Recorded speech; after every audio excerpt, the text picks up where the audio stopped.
Oke, halo semua, kembali lagi di vlognya Rijal Suhada. Dan di video kali ini gue mau kasih tahu ke kalian bagaimana cara menggunakan transmisi mobil otomatis. Nah, di video kali ini kita akan belajar dasar-dasarnya mobil matic dan apa-apa aja yang harus diwaspadai ketika kita mengendarai mobil bertransmisi otomatis. Entah itu gear AT ataupun yang CVT, pokoknya semua jenis transmisi matic mobil itu apa sih kita harus berhati-hati dalam membawa mobil transmisi matic itu, karena transmisi mobil matic sama transmisi maticnya motor itu beda ya teman-teman ya. Oke teman-teman, jadi sekarang kita belajar transmisi maticnya pakai Matic Terios ya. Jadi Terios ini transmisi maticnya itu sama sih kayak Avanza, kayak Xenia, kayak gitu kan. Dia transmisinya gear AT. Nah, teman-teman bisa lihat di sini. Dan tuas transmisinya itu dia modelnya itu gate type ya teman-teman. Jadi dia zigzag begini, jadi nggak yang langsung lurus ke bawah kayak gitu.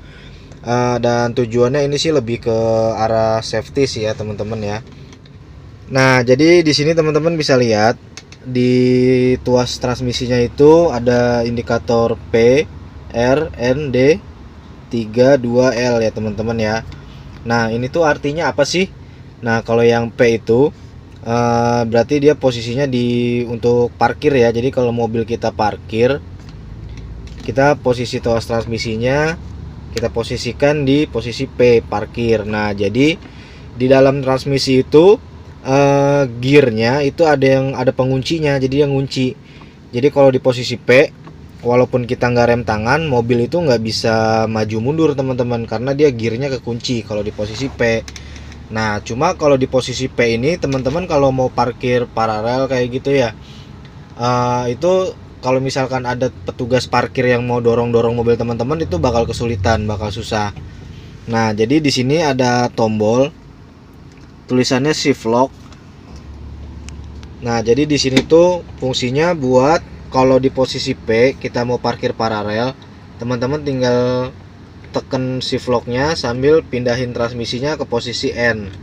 Nah, jadi walaupun mobil dalam kondisi terparkir, gearnya nggak ngunci, jadi dia tetap bisa maju mundur, dorong sama petugas parkirnya kayak gitu. Nah, terus di bawahnya P ini ada R teman-teman. Nah, R ini itu artinya reverse ya teman-teman, atau mundur. Jadi R ini adalah gigi mundur. Di bawahnya ada N artinya netral, dan D ini dia itu drive. Jadi kalau posisinya di drive, dari transmisi itu dari gigi 1 sampai gigi 4 itu otomatis perpindahannya. Jadi kalau di posisi, misalkan di posisi drive, teman-teman dari posisi diam, otomatis kan itu masuknya ke gigi 1 lah gitu ya. Nah, itu nanti dia secara otomatis bakal nambahin giginya sampai ke gigi 4 itu secara kontinu sesuai dengan kecepatan mobilnya. Nah, kalau teman-teman di posisinya di low gear, misalkan di L, jadi L ini low gear ya teman-teman, gigi rendah. Jadi kalau teman-teman di posisi L ini, teman-teman kebut mobilnya, dia giginya nggak akan mau nambah kedua, ketiga, dan seterusnya. Jadi dia tetap aja di low gear. Kalau di posisi 2, nah kalau di posisi 2 ini, perpindahannya hanya dari low gear ke gigi 2, dia nggak bakal mau naik lagi ke gigi 3 dan seterusnya. Kayak gitu teman-teman. Nah, jadi bagusnya gimana nih kalau kita mau pakai transmisi matic ini buat di jalan perkotaan. Nah, kalau untuk jalan perkotaan yang stop and go, teman-teman sih cukup posisikan transmisinya di posisi drive ya teman-teman, di D kayak gini aja udah cukup. Nah, cuma kalau teman-teman lagi keluar kota, lagi naik gunung, banyak tanjakan curam, nah itu nanti teman-teman bisa sesuaikan sendiri kebutuhan gearnya. Jadi misalkan kecepatan lambat tapi posisi di tanjakan nih, teman-teman bisa posisikan ke low gear atau ke gigi 2-nya kayak gitu. Cuma rata-rata sih ke low gear ya teman-teman. Jadi walaupun kita gas, gigi itu tetap ada di posisi low gear dan nggak akan pindah ke gigi 2 teman-teman. Nah, jadi intinya itu teman-teman. Kalau di P dia posisinya parkir, R mundur, N itu netral, D itu drive, dan seterusnya ke bawah ini ke low gear semua. Nah, terus untuk transmisi otomatis itu sendiri dia punya dua pedal ya teman-teman. Yang paling kanan itu pedal gas, yang tengah, yang kirinya itu pedal rem yang lebar itu. Nah, jadi dia udah nggak ada pedal kopling ya teman-teman. Nah, terus gimana sih awalnya kita kalau mau mengendarai mobil matic? Yang pertama, teman-teman pastikan dulu transmisinya ada di posisi P ya teman-teman. Nah, terus dalam kondisi mobil hidup, teman-teman cukup injak remnya, lalu pindahkan tuas transmisinya ke drive.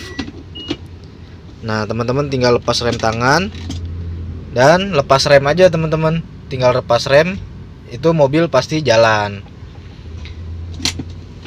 Nah, terus yang harus kita waspadai ketika kita membawa mobil transmisi mobil matic itu apa sih teman-teman? Nah, yang pertama, kaki teman jangan sampai lengah dari pedal rem ya teman-teman. Karena transmisi mobil matic ini walaupun nggak kita gas, tapi posisi udah masuk gigi maju atau mundur, kalau remnya kita lepas itu pasti dia jalan teman-teman, dia pasti ngeloyor kayak gitu. Jadi kita harus hati-hati, jadi kaki itu harus standby terus di pedal rem teman-teman. Nah, karena beda dengan transmisi matic motor yang harus digas dulu baru dia jalan. Kalau transmisi mobil ini dia udah masuk gigi, kita lepas rem, dia udah jalan secara perlahan teman-teman. Takutnya kita lengah ya kan, apalagi buat teman-teman yang udah terlalu biasa lama bawa mobil manual terus bawa mobil matic, kadang-kadang suka lupa gitu, habis nginjek rem masukin gigi maju atau mundur terus lepas rem kayak gitu aja. Nah, itu mobil ya langsung jalan aja ke belakang. Emang sih nggak yang langsung kenceng gitu, cuman pelan kayak gitu kan. Cuma takutnya kalau kita lengah, kita lagi ngapain di dalam sini, ya tiba-tiba kalau lagi di parkiran mall misalkan mobil mundur nabrak yang di belakang, atau bahayanya lagi kalau pas maju gitu kan, takutnya pas lagi ada mobil nyebrang kayak gitu, atau kalau misalkan pas lagi parkir di rumah kayak gitu kan. Oke teman-teman, kayak gitu ya. Nah, terus sebaiknya kalau kita lagi berhenti di kemacetan atau di lampu merah itu sebaiknya transmisi matic itu di posisi P atau di N sih kayak gitu kan. Nah, jadi sebenarnya simpelnya sih lebih safety-nya sih ke N ya teman-teman ya, daripada ke P ya. Jadi kayak gini teman-teman. Nah, jadi kayak gini teman-teman. Kalau misalkan saat berhenti di lampu merah kita posisikan transmisi di posisi P, otomatis saat teman-teman mau kembali berjalan lampu sudah hijau, teman-teman akan butuh waktu lebih lama untuk memindahkan transmisinya, karena si transmisi ini dia akan melewati gigi mundur, dia akan ke netral, baru ke drive kayak gitu teman-teman. Nah, kalau misalkan pas lampu merah teman-teman posisikannya di netral, jadi pada saat teman-teman mau jalan, teman-teman kan tinggal injak rem, masukin ke drive, sekali klik aja langsung lepas rem tangan dan langsung jalan kayak gitu kan. Nah, dan ada sebagian pendapat yang bilang kalau misalkan kita posisikan ke P kayak gini, itu kan kalau kita lagi buru-buru kita langsung lompat ke R gitu kan, lompat ke R, ke N, langsung ke D kayak gitu, kayak gini misalkan kayak gitu. Nah, ada sebagian pendapat yang bilang itu tuh bisa bikin sistem kerja transmisinya jadi kurang awet ya teman-teman ya. Jadi kurang awet lah, cepet rusak kayak gitu kan, karena dia lompat dari P ke R langsung ke D kayak gitu. Jadi belum sempat mundur, atau kemundurnya ini cuma lewat doang kayak gitu kan. Nah, jadi mendingan sih ke N aja ya teman-teman ya. Toh lebih simpel juga karena tinggal naik turun aja. Jadi misalkan teman-teman dari posisi drive, terus depan lampu merah nih berhenti, ya teman-teman tinggal klik aja sekali ke atas, tarik rem tangan, udah ya kan, beres. Nah, terus kalau mau jalan ya tinggal injek rem, klik sekali ke bawah, lepas rem tangan. Lebih simple dan pastinya lebih awet juga sih mesinnya, transmisinya kayak gitu teman-teman. Nah, kalau teman-teman dalam posisi parkir itu udah otomatis harus ke posisi P ya teman-teman, harus ke posisi P, karena takutnya teman-teman lupa narik rem tangan, atau rem tangan teman-teman udah kurang maksimal kinerjanya. Jadi kalau di posisi P ini dia gearnya itu ngunci, jadi mobil tetap nggak bisa maju mundur teman-teman.